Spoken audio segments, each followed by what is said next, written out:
সুন্দরবন লোকালয়ে বাঘ ঢুকে পড়ার ঘটনাটি একেবারেই নতুন নয়। তবে কেন এমনটা হয় জানেন? বর্ষা নামলে অথবা প্রজননের সময় হলে জঙ্গলের রাজা একটু বেশি উঁকি মারে লোকালয়ের দিকে। আর খাবারের অভাব তো আছেই। তাদের যে পরিমাণ খাবারের প্রয়োজন তা না মিললে তখনই তারা ছোট বড় নদী পাড়ি দিয়ে চলে আসে লোকালয়ে। আর তার ঠিক পরে কি হয় সে তো আপনি বুঝতেই পারছেন। লোকালয়ে মানুষের উড়ে যায় রাতের ঘুম, আর সাধারণ জীবনযাপন বিঘ্ন ঘটে। কেনই বা ঘটবে না? কোনো জঙ্গলের পশু দেখলে মানুষের ভয়ের শেষ থাকে না। আর সেখানে সুন্দরবন জঙ্গলের রাজা অর্থাৎ রয়্যাল বেঙ্গল টাইগার লোকালয়ে স্বাধীনভাবে ঘুরে বেড়ালে তাহলে সাধারণ মানুষকে তো বন্দি থাকতেই হবে। সত্যি বলতে এমন ভুলের কিছু সূত্র তৈরি করে সুন্দরবন বসবাসকারী কিছু স্থায়ী বাসিন্দারাই। কেন এমনটা বললাম শুনলে আপনিও চমকে যাবেন। সুন্দরবন মানুষের দৈনন্দিন স্থায়ী তেমন কোনো অর্থ উপার্জনের উপায় থাকে না, শুধুমাত্র মাছ কাঁকড়া ধরা ছাড়া। মাছ কাঁকড়া মূলত বড় নদীর তুলনায় সুন্দরবন জঙ্গলের ছোট ছোট খাল, যেগুলি জঙ্গলের অন্যান্য পশু পাখি ও মৎস্য আরোহণকারী নৌকাগুলি দ্বারা বিরক্ত করা হয় না, এমন জায়গাতেই বেশি পাওয়া যায়। আর এমন ছোট ছোট খালে নৌকা প্রবেশ করানো অনেকটাই কষ্টকর ও বিপজ্জনক। ঠিক এমনটাই যেমনটা আপনি দেখতে পাচ্ছেন।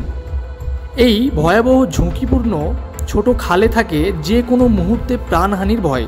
তবুও মাছ কাঁকড়া বেশি পাওয়ার আশায় আর জীবিকা অতিবাহিত করতে নিতে হয় এমন ঝুঁকি। এই পর্যন্ত মোটামুটি ঠিকঠাক থাকে। এরপরে আসে আসল বিপদের কাহিনী। নিজেদের অর্থ উপার্জন করতে অন্য মানুষদেরকেও পড়তে হয় ভয়াবহ বিপদের মুখে। জঙ্গলের পশু পাখিদের থেকে বসবাসকারী মানুষদের দ্বীপকে আলাদা করেছে ছোট বড় নদী। তাছাড়াও সুন্দরবন জঙ্গলের কিনারা বরাবর থাকে বিপদ প্রতিরোধকারী জাল, যা পেরিয়ে কোনো পশু সাধারণত মানুষের লোকালয়ে আসতে পারে না। আর তার মাঝে নদী তো আছেই।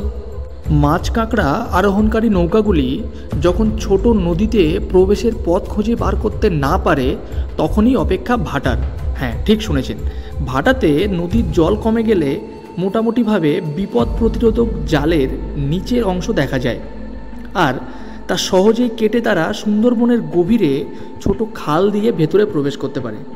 দেখুন, এমনটা যে সব রকম মৎস্য আরোহণকারী নৌকা করে তা কিন্তু নয়। কিছু মানুষ আছে যারা অন্য মানুষের কথা চিন্তা করে না এবং ভবিষ্যতের কথা ভাবে না, তারাই করে এমনটাই। আর বেশিরভাগই এমন করে থাকে চোরা শিকারীরা এবং অনুপ্রবেশকারীরা। তারা লোকালয়ের এবং নদীর সম্মুখভাগ দিয়ে আর জঙ্গল রক্ষা বাহিনীর সামনে দিয়ে সুন্দরবনের ভেতরে প্রবেশ করতে পারে না। তাই তারা এমনি করেই প্রবেশ করে জঙ্গলের গভীরে।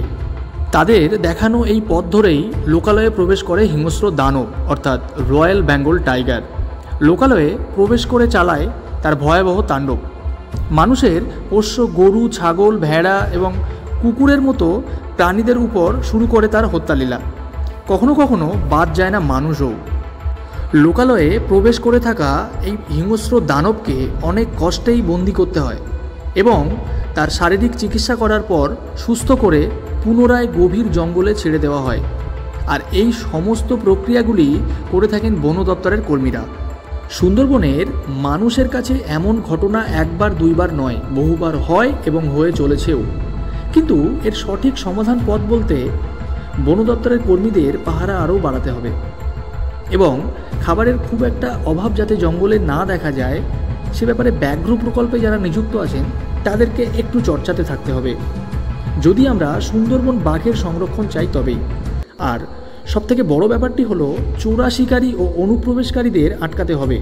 যদি সুন্দরবনের মানুষ এই ঘটনার পুনর্দর্শন না চান তবে এগুলি করতেই হবে।